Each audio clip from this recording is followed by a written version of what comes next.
Священный Синод Русской Православной Церкви назначил нового главу Чувашской митрополии. Им стал митрополит Улан-Удэнский и Бурятский Саватий.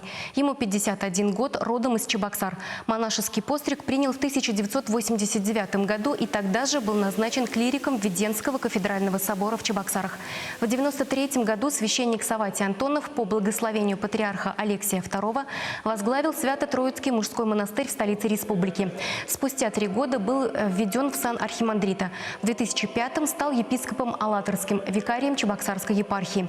В октябре 2009 года он возглавил Улан-Удэнскую епархию.